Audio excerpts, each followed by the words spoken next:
بسم اللہ الرحمن الرحیم۔ حضرت ابن سیرین رحمۃ اللہ علیہ نے فرمایا ہے کہ خواب میں پانی کی نہر دیکھنا خوش مزہ اور پاکیزہ پانی جیسا ہے۔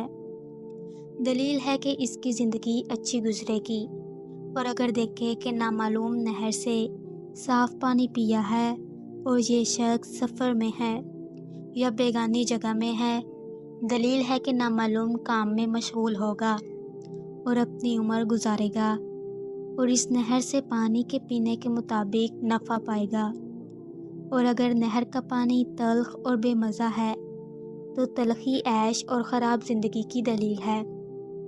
حضرت ابن سیرین رحمۃ اللہ علیہ نے فرمایا ہے کہ خواب میں نہر کا دیکھنا اس کی اصل وکیل ہے جو مقرب ہوگا۔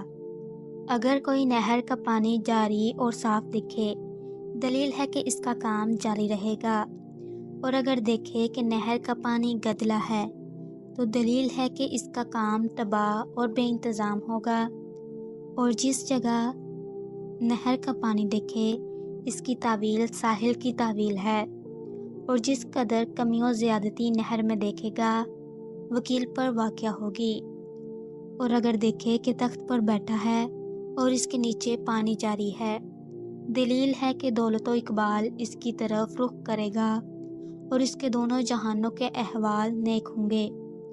اور اگر دیکھے کہ نہر کے صاف پانی میں بیٹھا ہے تو دلیل ہے کہ غم سے نجات پائے گا، اگر بیمار ہے تو شفا پائے گا، قرض دار ہے تو قرض ادا ہوگا، سفر میں ہے تو وطن کو آئے گا۔